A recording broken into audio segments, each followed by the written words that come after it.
Hey everyone, how you doing today? It's me, David, coming to you from the Beatles Corner. We are collecting the Beatles 101, and at long last, I've gotten around to listening to the Beatles Anthology 3, so I'm going to give you my thoughts about it.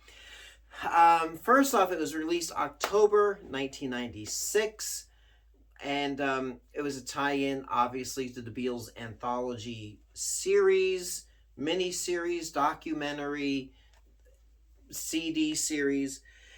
Um, this covers essentially um, the White Album through Let It Be, um, and this is interesting. The For me, the issue with Anthology 3, as well as to an extent Anthology 2, is Anthology 1, we were presented like early alternate takes and run throughs of Beatles songs where there was live renditions.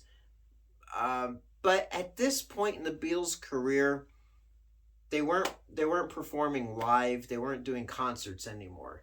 And when they recorded music for their albums, generally they would wipe out earlier takes, according to the Beatles recording session book, and kind of go over. So early takes of songs are pretty rare and hard to find they unless the Beatles gave access to their personal tapes, which probably they did. There are quite a few demo versions. There's unreleased up to this point songs officially, like What's the New Mary Jane.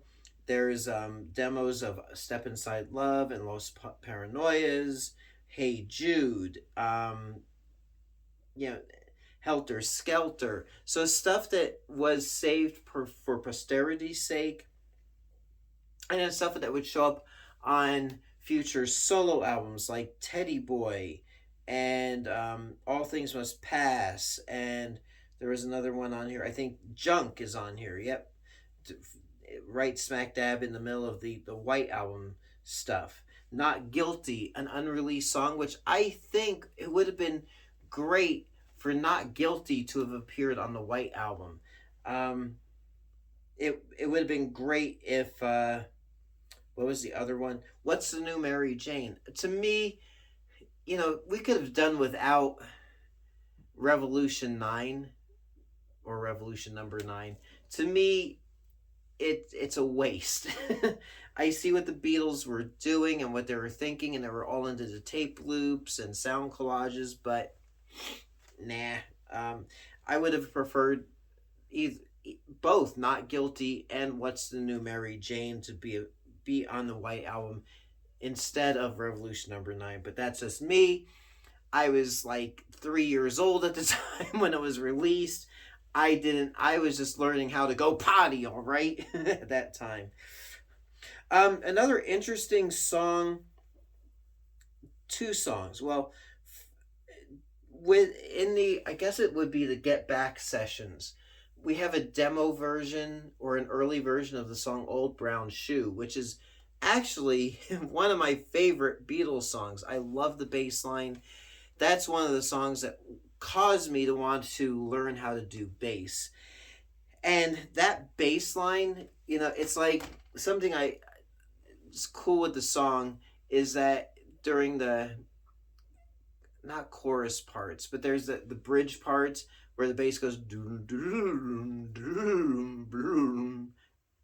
It's a bad impression, but I could get my bass and do it, but I can't do it as well as the Fab Four.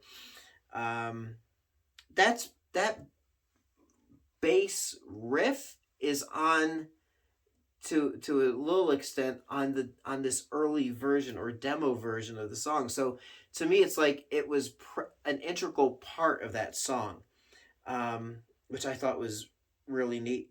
And then towards the end, to me, this track 19 on disc 2 of the CD is Ain't She Sweet. And as us diehard Beatlemaniacs know, Ain't She Sweet was recorded by the Beatles, produced by Bert Kaempfert in Germany back in 1960, 61-ish. And it was the very first Beatles recording where one of the Beatles actually sang lead, which was John Lennon. And for them to not only revisit that song, but do it as more of just a loose kind of warm-up song, or just in a basic arrangement rather than that early Beatles sound, was pretty neat.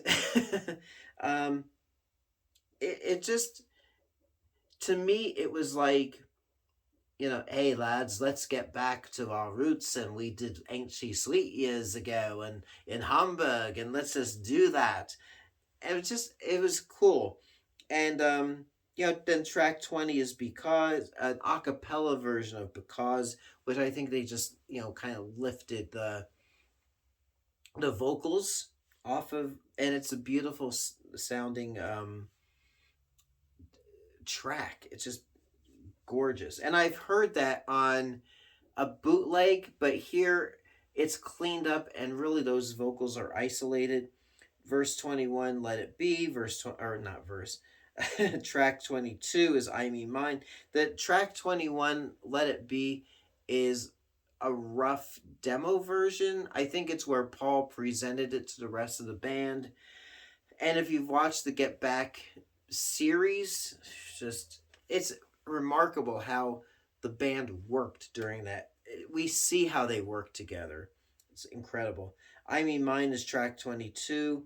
Track 23, fittingly, is The End. It's a different arrangement. But I really appreciate the released version on Abbey Road even more so. But it is interesting how Mean Mr. Mustard, Polythene Pam, they're square in those white album white album tracks. So we can see how early they were working on these songs, and probably after a year or so just couldn't get anywhere with it and put those in that medley at the end of on side 2 of Abbey Road. So there you go. 2 CDs, and as with the other anthology CDs, we have the booklet that gives us brief information about the tracks, recording dates, and all that. Yeah. So, and pictures, really cool. So there you go. Anthology 3. For me, it's cool to have these songs now, even though I had a lot of them on bootlegs. They're cleaned up. They sound really great. Sound quality is much better than what we got on the bootlegs. And to me, a really nice icing on the cake. Kind of like, I love it. Still love Anthology 1. Anthology 3 is probably my second favorite anthology set, with Anthology 2 kind of bringing up the rear for different reasons. So there you go, Anthology 3. And then the rumor is now that the song Now and Then's been released, rumor is Peter Jackson, of all people, is working on cleaning up these anthology discs and remastering, redoing them. We'll see what happens with that, if that does happen, because we're going on 30 years now of the Anthology Series original release. And as we know, technology has advanced so much in those 30 years. And with Free as a Bird and Real Love, it would be nice to get those cleaned up and sounding more like Beatles tracks rather than Electric Light Orchestra tracks. So there you go, Anthology 3. And maybe with a new Anthology 3, we'll finally get Now and Then put onto a new Anthology 3. So There you are. Until next time, it's me, David, coming to you from the Beatles Corner, collecting Beatles 101. We'll catch you on the flip side. Thanks so much for watching, and we'll see you later. Thanks again.